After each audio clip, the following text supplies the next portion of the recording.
साईं की बात बचे। तेरे सपनों को ना तेरा साईं हकीकत में बदल देगा। तेरा साईं उन सपनों को ना हकीकत में इस तरह बदलेगा ना कि तुम सोच भी नहीं पाओगे। देखते ही देखते तुम्हारे सपने तुम्हारी हकीकत बन जाएंगे, तुम्हारी जिंदगी जीने का वजह बनेंगे। और जो तुम बहुत मेहनत और लगन से कार्य कर रहे हो ना, तुम देखना तुम सफल रहोगे। तुम ज्यादा मत सोचा करो, बस तुम अपनी मेहनत करो, अपने कर्म करो। फल तो देना तुम्हारे साईं के हाथ में है। मैं जानता हूँ सफर थोड़ा सा लंबा है, लेकिन तुम्हें सफलता निश्चित प्राप्त होगी। और ये तुम्हारे साईं ने तुम्हारी किस्मत में लिख दिया है मेरे बच्चे, लिख दिया है। और मैंने तुम्हें बता भी दिया है, जिससे तुम और मेहनत से और लगन से ना बहुत कार्य करो, मेहनत करो, जिससे तुम्हें सफलता मिले।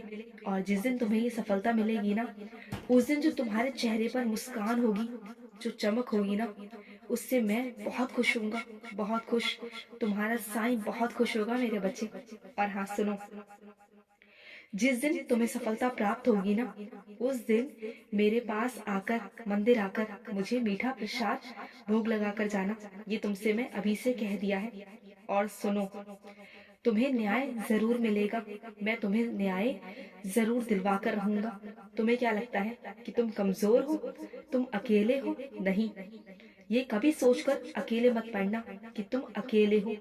तुम्हारे साथ तुम्हारा साईं है। तुम जानते हो तुम्हारा साईं ब्रह्मांड नायक है। और जहाँ ब्रह्मांड नायक तुम्हारे साथ है ना मेरे बच्चे, तो किसी और की जरूरत ही नहीं है। तुम्हें किसी की जरूरत नहीं है। तुम तो बस डट कर और मजबूती से खड़े रहो। तुम्हें कोई हिला भी नहीं पाएगा।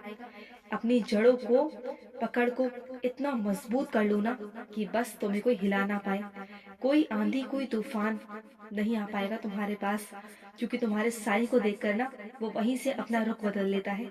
और सुनो, जो बच्चे भक्ति और भाव से मेरा स्मरण करते हैं, मेरा जाप करते हैं, मुझे याद करते हैं ना, चाहे वो कहीं भी क्यों ना हो, कितने भी कोसों दूर क्यों ना हो, मेरा आशीर्वाद उन तक पहुंच जाता है।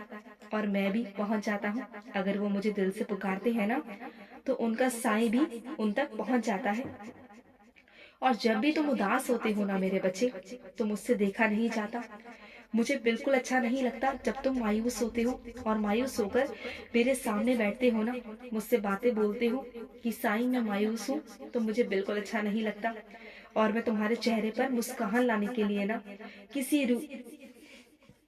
रूप में ना आ जाता हूँ और तुम्हारे चेहरे पर ना मुस्कान दे जाता हूँ, क्योंकि मुझे तुम्हारे चेहरे पर ना सिर्फ और सिर्फ मुस्कान पसंद है।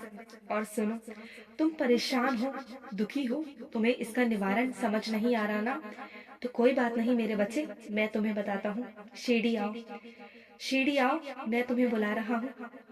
और सुनो, वहां जैसे ही तुम आओगे ना, तुम्हें सारा इंतजाम हो चुका होगा। वहां तुम्हारे आने से पहले मैं सारा इंतजाम कर चुका हूँगा। जैसे ही तुम द्वारिका माई की सीढ़ी चढ़ोगे ना, तुम्हारे अशुभ कर्म समाप्त होंगे, क्योंकि तुम्हारे जितने भी दुख है ना, वो सब का नाश होगा। तुम्हारे दुखों का निवारण वहां तुम्हें मिल जाएगा।